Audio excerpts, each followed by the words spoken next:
Salut, salut, ici Bakami. Aujourd'hui, on joue à Yu-Gi-Oh! Master Duel. Alors, je vais faire un profil pour le deck Assaut de l'air, du coup. C'est un deck que j'ai jamais joué dans le TCG, du coup, j'étais vraiment intéressé par le deck, et donc je l'ai crafté quoi. Donc, pourquoi ce deck est fort? Alors, dans Master Duel, la plupart du temps, tu pourras jouer en deuxième, si tu as envie de jouer en deuxième. Et donc, ce deck est un deck qui est très très fort en deuxième. Pourquoi t'es souvent en deuxième? Parce que quand tu gagnes la pièce, tu peux choisir de jouer en deuxième. Et quand tu perds la pièce, souvent il va choisir de jouer en premier l'autre. Du coup, tu vas jouer en deuxième. Voilà pourquoi. Alors, vu qu'on joue en deuxième, on va jouer 12 trappes. Donc, illusionniste d'effet, maxé, H et infinite. Donc, ça va permettre de negate les effets de l'adversaire ou de complètement le détruire avec maxé pendant son tour, pendant son premier tour. Après, on joue 3 raies. Bon, 3 raies évident pour pouvoir invoquer nos assauts de l'air depuis l'extra deck. Très très très très fort cette carte. 2 roses, c'est suffisant. Sinon ça brique à 3. On n'a pas envie de l'avoir en main de départ souvent. On veut soit elle, pas les deux. On a un renfort de l'armée pour la search. Une des deux, selon ce qu'on a besoin sur le moment. Puis on a le gobelin parvenu, donc c'est gratuit quoi.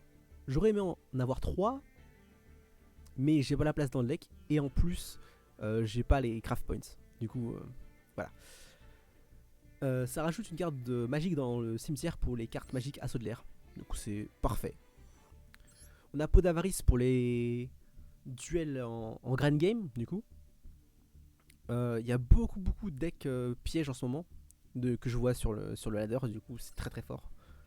Ça va permettre vraiment de grind contre eux, contre Head Leech, contre n'importe quel deck, contre les decks stun aussi, c'est très fort. Après, on a Fusion Métalphose plus les 3 objets. Alors, les objets vont envoyer Métalphose au cimetière qui va nous permettre de piocher une carte en la renvoyant dans le deck. Simplement. Et ça va du coup rajouter des cartes dans le cimetière pour nos autres effets assaut de l'air. Donc ça, on envoie ça. Du coup, ça fait 2 cartes dans le cimetière et on peut du coup, par exemple, si on a, je sais pas, ça, du coup ça fait une 3ème carte et on peut du coup utiliser tous les effets bonus de nos cartes assaut de l'air. Ok. Donc 2 à l'attaque. Bon, à l'attaque, la meilleure carte du deck, quoi, vraiment la meilleure carte du deck. Très très fort, j'aurais mis en 3 fois s'il y avait 3 fois. Hein. Donc tu cherches une carte assaut de l'air depuis ton deck.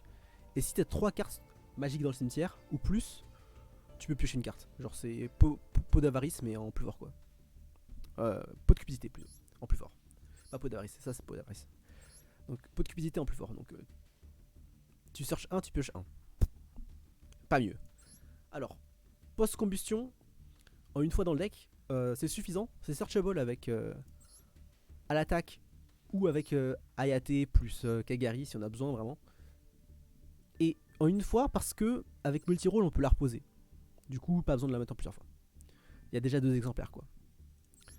Pareil pour une onde de brouillage. Je l'ai mis dans le deck, on n'est pas obligé de le mettre. Mais vu que je joue contre beaucoup de decks backrow, en ce moment, ben, je l'ai mis. Alors, ça, c'est zone 0, vraiment très très fort. Zone 0, c'est incroyable. Alors, zone 0, ça permet de pot de dualité pour une carte Space Trigger. Trop fort. Trop fort. Donc là, on a multi-roll, du coup, qui permet d'être très très fort en grade game. Le drone, qui permet que si on n'a pas pioché Ray ou Rose, ben on peut du coup quand même accéder à notre extra deck. 2 encres. J'en ai remis 3 si c'était à 3. Donc 2 très très forts.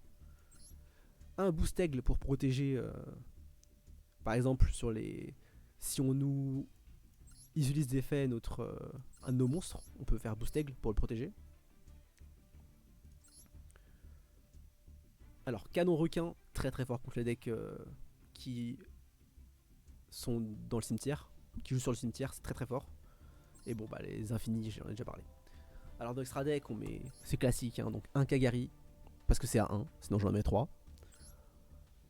3 Shizuku, 3 Yate, 2 Kaina, pas besoin de 3, c'est Souvent on en joue une seule fois dans un duel. Un Crystron, une Ita, deux Zik, un Selene et un Axecodeur bavard. Alors, je vais expliquer les dernières cartes ici. Alors, donc, il y a une combinaison de cartes qui est donc Crystron, Selene et Axecodeur.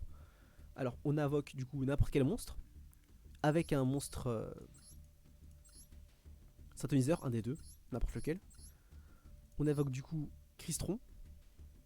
Ok, donc Crystron qui va du coup invoquer l'illusionniste d'effet depuis le deck ou de la main si on l'a déjà en main.